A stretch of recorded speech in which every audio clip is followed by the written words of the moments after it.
Hi everyone and welcome to this week's video. This week I will be bringing you through some of the speed, mobility and strength testing that I do after every 6-week program.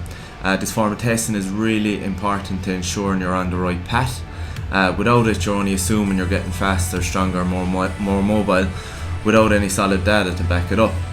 For example, you could be doing your best in the gym, training 5 days a week, but things aren't really improving other than your strength.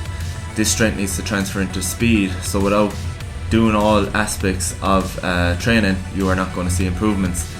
Other people may do loads of speed work and neglect their strength and mobility work. Again, you're just going to plateau, you're going to see a decrease in performance and your speed won't even go up even though you're practicing it day in and day out. So yeah, this form of testing will get you on the right path. I'm going to show you now what I do every 6 weeks and I hope you can learn something from it. Okay, so here we have the start of a golf performance screen. Initially just taking some basic details, name, age, handicap and goals, be it short term or long term, and just checking to see what a person hopes to achieve from doing this type of testing. Then moving into the physical part of the exam, we start with the pelvis, just in a normal golf stance, checking to see if a person adopts a neutral anterior pelvic tilt. Ideally we want neutral here, just checking the amount of motion they have and if the movement is smooth or staggered. Into pelvic rotation, taking a look and to see if a person can move their pelvis right to left and left to right independently without the involvement of their upper body. Then taking a look at the T-spine area, which is your mid-back. First of all, checking to see that the person can extend that area and then if there's pain present. Then looking at rotation, just checking to see if a person can do a full shoulder turn without involvement of the lower half. Into the hip, firstly looking at internal external rotation, really important movements in the swing.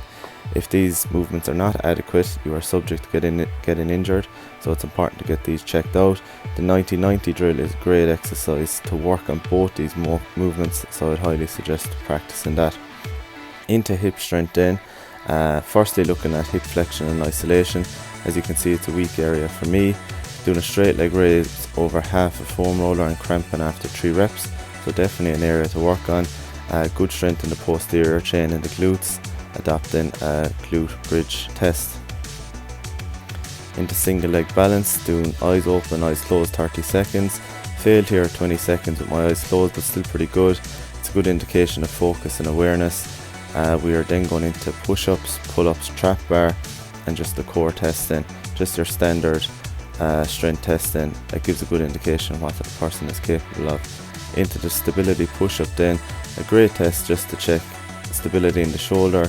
If someone has pain in their shoulder, it will show up here, so working through all of those. And then into power testing, I haven't started power in my programming just yet, so really looking forward to working on these numbers over the next few weeks.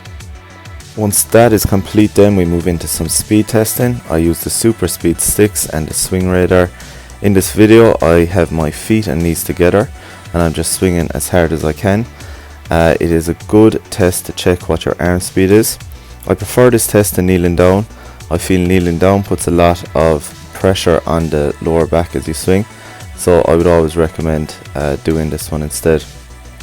As we move into the step drill then, I'm hitting 3 swings with each stick. There are 3 sticks. There's a green, which is the lightest, the blue and the red, which is the heaviest. So 3 swings with each. It's pretty tiring, so it's good to take a little break in between each stick. This move is a really good test to check in someone's athletic ability. I often see people are just as fast with their feet and knees together as they are in this movement. So straight away that flags a problem for me. It just lets me know that they're not really using their lower half to generate some force, and it's all arm and upper body rotation that's going on. So yeah, a good drill to check athletic ability and force production. Finally then, into the last stance, we are just taking a normal driver stance here, hitting 3 swings as hard as we can with each stick, 9 swings in total, so take a little break in between each one, gather your baseline numbers and give yourself something to beat in a couple of weeks time. Okay, so just here in Tralee Golf Club on the range, I'm just going testing some club head speeds with my 7-iron, my 4-iron and driver 3-wood. I also did some testing in the gym this morning Tested some of my main compound lifts that I will be doing over the next 6 to 8 weeks.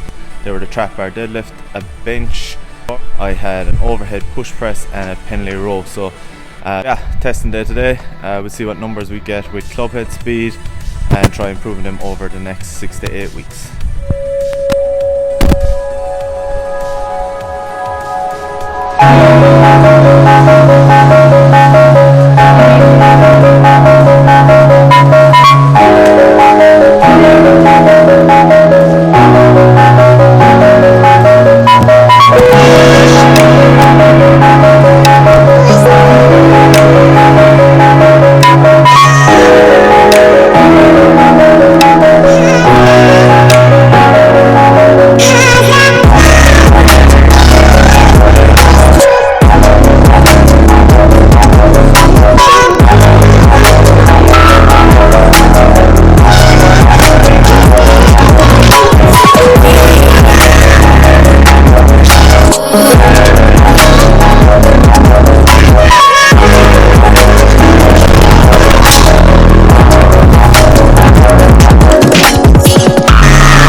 Okay, so that is it. 7 iron, 4 iron, driver, all tested, just normal core swings. So let's try improving those over the next 6 to 8 weeks. Finally, here are my average club distances for driver, 3 wood and 7 iron. Thank you all for watching, and please subscribe to the channel.